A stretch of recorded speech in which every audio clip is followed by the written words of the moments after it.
I spoke about it at length on the stream on Sunday night, but there's a specific aspect of the Patreon Sargon banning that followed the same treatment for Milo and James Alsop that I still have to discuss. If you haven't followed the story, Patreon banned Sargon's account last week on a moment's notice because it turns out he said the N-word on some stream on someone else's channel some 10 months ago.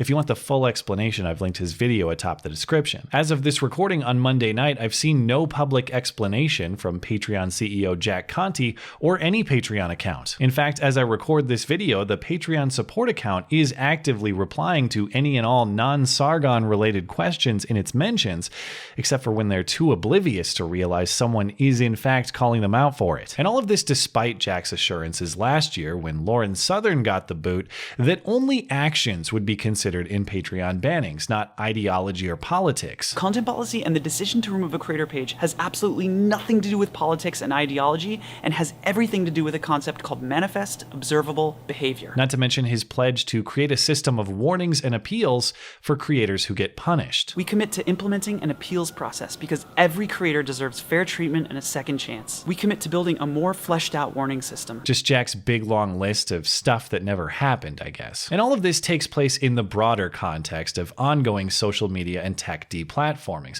It's a long list that updates every day. Just today, it's reported that Gavin McInnes is now banned off of YouTube, at least for the time being. And it could be for copyright or it could be for wrongthink. Who knows? Who cares? Doesn't really matter. The standard now is identify your target, then find the crime and deperson him. And even without a full explanation from Patreon, it's a safe bet that what happened to Sargon is something of that mold. The team at Patreon didn't just organically become aware of this forbidden N-word Sargon uttered on that fateful stream. They became aware of it because a mob intent on depriving Sargon of his livelihood applied pressure to Patreon. It's the natural extension of all this social media deplatforming. Sure, you can deprive a guy of a platform from which to speak, but alternative platforms arise with relative ease, and the speech itself doesn't really stop. To stop that speech, you'll have to cripple it financially. You'll have to make that guy choose between his speech and paying his bills. It's the only way to get him to shut up, short of blunt force or violence. And those who are indifferent to this elevated stage of depersoning, this meddling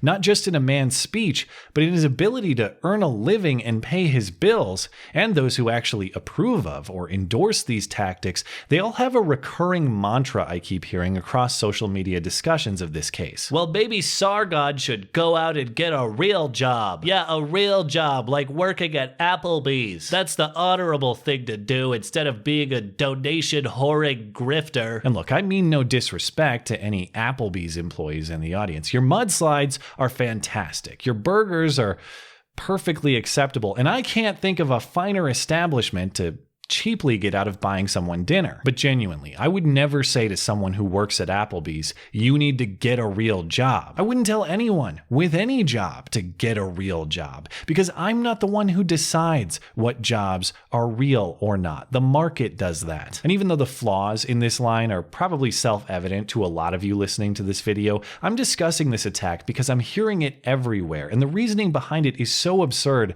I can't let it persist unchallenged. So to the people making this argument, the people who say creating online media and supporting it through crowdfunding doesn't count as a real job, I need to know specifically what defines a real job. As far as I understand a job or a living, it works like this. You offer your labor or your property to the market, and the market, through the forces of supply and demand, assigns it a value. And in Sargon's case, that value was quite high. He produced work and people paid what they thought it was worth. How that arrangement is not a real job, I can't understand. Is it the type of work that Sargon is doing? Is it that online media generally can't be a real job? If so, why doesn't that count like any other type of work? What if Sargon did something else? What if he did woodworking and people paid what they want for his furniture? Or what if he developed video games and people paid what they want for them? Or what if he made custom some computers. Take your pick. In any of these scenarios, he's offering a product to the market and the market pays him what it's worth.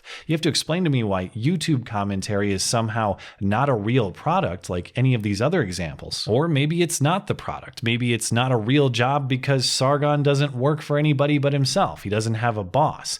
Maybe that's what these people mean by real job, some type of accountability or oversight. Even if so, is the implication that Sargon would be somehow safer if he just had one of these coveted real jobs? Let's say Sargon does what these people want, and he goes and gets a job at Applebee's or Target or wherever else. Am I supposed to believe that if he did that, the efforts to sabotage his livelihood would suddenly just stop? That if he worked at one of these places for his main source of income but still did his same YouTube videos on the side, that this mob wouldn't try to punish him in his place of work all the same? That this mob who wants him deplatformed anywhere and everywhere would stop at the doors of Target because, after all, words in politics they don't like are actually fine as long as there's a real job behind them? And am I supposed to believe that if Sargon had one of these so-called real jobs, that the mob would then be sympathetic with him if he was fired from it over wrongthink? Well, the Patreon banning, that was fine, but Sargon being fired from Target, that was way out of line because, after all,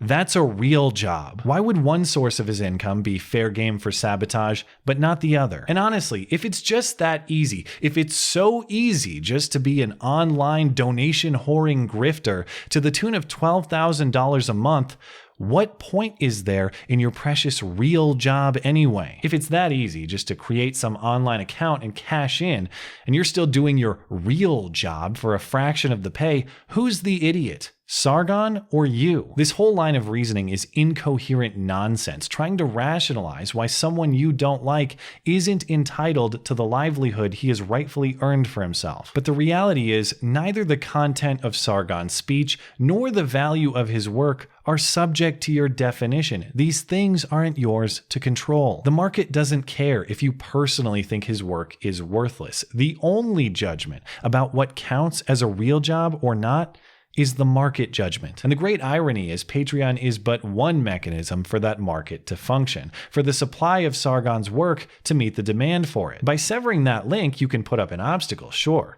but Sargon will keep making these videos, and people will keep watching them, and people will keep enjoying them, and people will keep paying him what they're worth, and maybe actually more, now that you've threatened it. People want to support his work. They find value in it, and they're going to keep paying him for it, because whether you personally like it or not, that's the way that a real job works. So maybe others don't need real jobs. Maybe you need real purpose. It's much easier to destroy than it is to create.